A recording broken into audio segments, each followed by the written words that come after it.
Deputy CM Devendra Fadnavis चुनावी प्रचार करने वाले हैं। नागपुर के दक्षिण पश्चिम विधानसभा से निकालेंगे रैली, बाइक रैली करेंगे डिप्टी सीएम देवेंद्र फडणवीस। बड़ी जानकारी सामने निकल कर आ रही है, तो देवेंद्र फडणवीस चुनावी प्रचार करते हुए नजर आएंगे। देवेंद्र फडणवीस भारतीय जनता पार्टी की तरफ से नागपुर के दक्षिण पश्चिमी विधानसभा से प्रत्याशी हैं, चुनावी मैदान में हैं। उनकी तरफ से बाइक रैली निकालकर चुनावी प्रचार किया जाएगा। तो महाराष्ट्र के उप मुख्यमंत्री देवेंद्र फडणवीस बाइक रैली निकालकर चुनावी प्रचार करते हुए नजर आएंगे और ऐसे में जनाधार बढ़ाने की कोशिश बीजेपी के लिए देवेंद्र फडणवीस की तरफ से की जाएगी। तो देखिए, दो गठबंधनों में कांटे की टक्कर, महायुति वर्सेस महाविकास आघाड़ी के बीच ये मुकाबला, जिसमें लगातार चुनावी प्रचार अभियान की कमान संभालते हुए दिग्गज नजर आ रहे हैं। और क्योंकि महाराष्ट्र की बात है, ऐसे में बीजेपी की तरफ से बड़ा जिम्मा उप मुख्यमंत्री देवेंद्र फडणवीस ने संभाला हुआ है। विस्तार से जानकारी के साथ मेरे सहयोगी अभिषेक हमारे साथ जुड़ गए हैं। अभिषेक, देवेंद्र फडणवीस की तरफ से बाइक रैली निकाली जाएगी, क्या कुछ रणनीति बाकी पार्टियों की, दोनों गठबंधन की देखने को मिल रही है? दूसरी तरफ देखिए, नामांकन वापसी का कल अंतिम दिन था और 4000 से ज्यादा उम्मीदवार चुनावी मैदान में हैं। क्या रणनीति देख रहे हैं आप अलग अलग पार्टियों की, नेताओं की?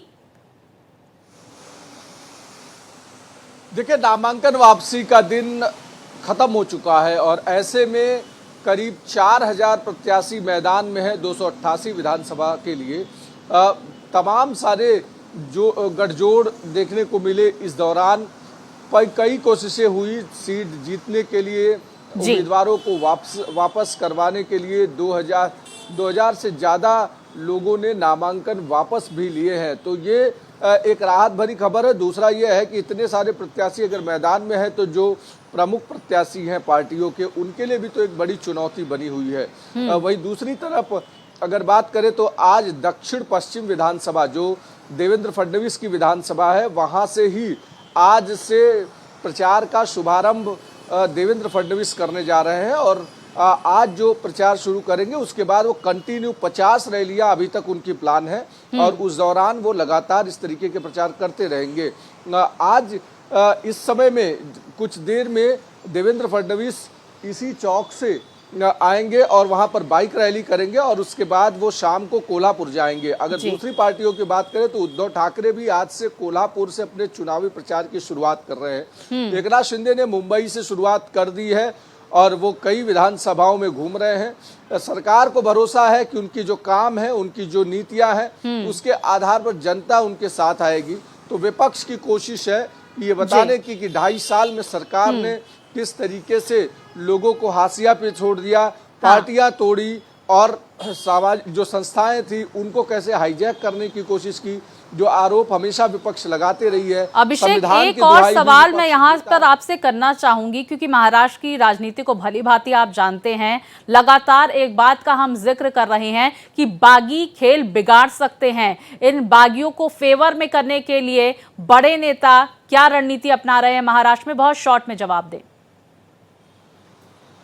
देखिए, बागियों को पहले तो उन्हें वापस लेने के लिए दबाव बनाया गया और कई जगहों पर जो कद्दावर बागी थे उन्होंने अपने नामांकन वापस लिए हैं। कई जगहों पर जहां पर वापस नहीं लिए गए हैं वहां पर कोशिश की जा रही है कि उनके वोट को कैसे डाइवर्ट किया जाए, क्योंकि राजनीतिक रणनीति ये होती है या तो उनको अपने फेवर में करो या उनकी वोट को 3-4 जगह डाइवर्ट कर दो, जिससे जो उनको एक मुश्त वोट मिलने वाला है, इकट्ठा वोट मिलने वाला है, वो अगर डाइवर्जन होता है तो दूसरी पार्टी का जो वोट बैंक है उसके आधार पर वो जीत सकते हैं। तो इस तरीके की तमाम रणनीति चुनावी पार्टियां लगाएंगी। बहुत शुक्रिया आपका अभिषेक, तमाम जानकारियां हम तक पहुंचाने के लिए।